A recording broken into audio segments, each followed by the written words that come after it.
I don't think there's anything camp about a yellow Datsun Cherry with leopard print seats. Yeah, all right, you've got a point.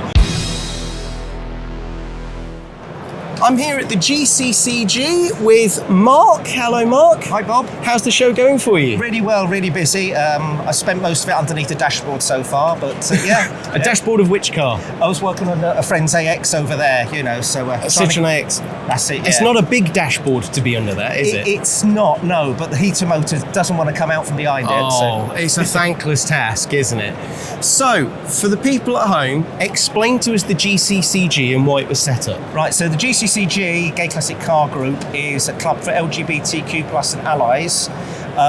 We were set up in 1988 because people who were LGBTQ plus at the time didn't feel like they fitted in other clubs, and it's grown from there. We have, I think, 1,600 members nationally, and we really use the cars, get out there, and always say is that cars in the club are as diverse as our members.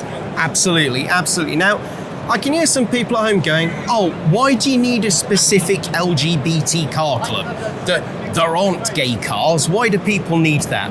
From the point of view of being your full self and being able to be yourself, you want to be with other people that are like you, and it helps support other people who want to come into that community. It really is something beyond the car club, because we do so much together and we socialise, we go away for weekends, we might go out for a drive, so we're doing a crank-up run up where I come from next week. Just all sorts of different things to do, but anyone can come along and feel welcome and can be their true self. You know, that's really important. Right, absolutely, because it's a cool thing of the LGBT community, isn't it? It's about inclusivity. Absolutely, and you know, I know other car clubs have come a long way, but still, it's quite difficult, you know. And not everybody understands, you know, where the community is and what we've gone through, and you know, and some of our community is still going through. It's not good. Yeah, absolutely. For me, I think it's wonderful to see this, and I think it is absolutely the positive side of the classic car community.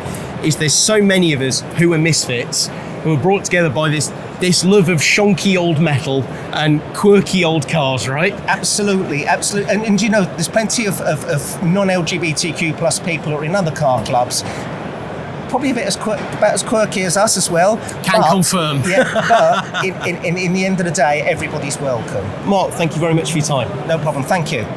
What's your name, sir? It's Graham Smith. And is this your car? Yes, it is. Tell us about this car. So this is a kit car that I bought back in the year 2000. Spent a number of years building, and it's here today having a little bit of restoration work done. Fantastic. Now, I have never seen a Vortex GTR before. How rare are these? There may be about 20 of them around. Wow, really? Yeah. So, from the look of it, mid-engined? Yes. What's it running drivetrain-wise? So it was loosely based around a Rover 827. Oh, so okay. it uses the Honda V6. Oh, does it? And then they mid-engined it. Wow. I managed to find one with a manual gearbox, so it's a decent drive. Nice. Weighs about 1,000 kilos. Oh, be lively then. Fairly lively. Absolutely. Yes. However, I am spotting in true kind of low volume British car tradition. Oh yes. It's in pieces. So this is the restoration show. The Yes. idea of this show is to demonstrate things being done to the cars. Yep. This has had a rattly dashboard for a while. There's a heater duct that's loose. Yeah. Has been for a number of years. I chose the NEC, being dry, warm, and brightly lit, as an ideal place to get the dashboard out. Yeah. I mean, yes, absolutely. I've heard of this happening at shows. Is people going, I'll take advantage of the fact that it's the biggest, warmest, brightest garage ever. There you go. Right? Yes. Good, isn't yes. it? Yeah. There's just a slight jeopardy in that we've got to get it back together again by Sunday The afternoon. pressure is on, isn't it? The pressure is on. Preferably not to break anything. Fantastic. How long have you had it? So I bought this kit in 2000. Yep. So it's now 25 years old. I got it road registered in 2005, and it's been driving ever since. Fantastic. So we have fun with it. Wonderful. Thanks so much for showing us your car. Thank you very much. Thank you. Hello, sir. I'm going to sneak in here unawares. What's your name, sir? Mike. Mike. Working on this beautiful Bentley. Yes, very pretty. You know what I have to say is I've been round the GVVC today. You lot probably have the most stylish cars of any classic car We club. do have like quite a collection, yeah. I mean, Yeah. there's, we've got kind of obviously like 50s grandeur here, but right the way through to, you know, boxy kind of 80s and 90s cars. I really Quirky, love the, individualistic. yeah, Yeah, yeah, absolutely. And is this your Bentley? it is. Wow. So how did you come to own this? I first met the car 3 years ago at a club event. A club member has owned it, or had owned it since 1990. He let me have a drive of it for the day, and I just fell in love. I've always kind of loved this shape, you know, the big curves and everything. Yeah.